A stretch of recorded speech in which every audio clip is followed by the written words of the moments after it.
Ici Steve Lauzon de lozhockey.com. Alors l'exercice que je vous propose aujourd'hui, c'est un exercice d'échauffement d'avant-match. On le voit fréquemment dans des niveaux plus élevés, c'est le 2 contre 1. Donc la mise en place va comme suit. On va diviser le groupe des attaquants en deux, donc la moitié des attaquants dans un coin, l'autre moitié dans l'autre coin, et on va faire deux lignes de défenseurs, et c'est les défenseurs qui vont avoir les rondelles. Chaque répétition de l'exercice va être alternée entre les lignes de défenseurs. Donc, un défenseur prend une rondelle, transporte celle-ci quelque peu, fait une passe le long de la bande à l'attaquant qui a débuté l'exercice en même temps que lui. L'attaquant va transporter la rondelle en zone centrale et les deux attaquants vont permuter de corridor. Et lorsqu'ils vont permuter de corridor, il va y avoir un échange de rondelles directement en zone centrale. Donc, le porteur initial de la rondelle va laisser la rondelle et va poursuivre sa route pour pénétrer en zone offensive et se diriger vers le filet. Tandis que le deuxième attaquant va récupérer la rondelle et va par la suite, à son tour, pénétrer en zone offensive. Il va avoir deux options: diriger un tir vers le filet pour possibilité de rebond ou faire une passe à son coéquipier pour diriger un tir vers le filet.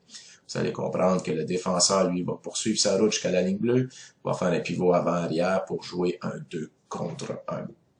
En fait, c'est un échauffement, donc on comprend que l'intensité n'est pas nécessairement de situation de match. L'important, c'est pour le défenseur de bien avoir le feeling, de bien contrôler son écart, et les attaquants de la permutation de corridor, des passes précises et secs, et diriger des lancers de qualité vers le gardien, c'est-à-dire pas au niveau du masque pour que le gardien puisse bien s'échauffer.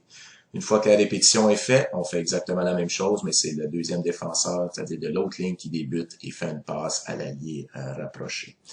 Donc, c'est l'échauffement d'avant-match, 2 contre 1. Les points clés sont l'intensité environ à 80%. On va avoir des tirs bas et précis pour bien échauffer le gardien. On va avoir des passes précises et secs entre le défenseur et l'attaquant et entre les deux attaquants. Et c'est important d'avoir une bonne communication pour que les défenseurs puissent savoir lequel doit partir et avoir un bon échange de rondelles en zone centrale. Donc, je vous invite à en faire l'essai, peut-être pour les niveaux un peu plus élevés comme le bantam et le midget. Et c'est un excellent exercice pour bien échauffer les gardiens, bien échauffer les défenseurs pour un contrôle de l'écart adéquat et une communication entre les attaquants.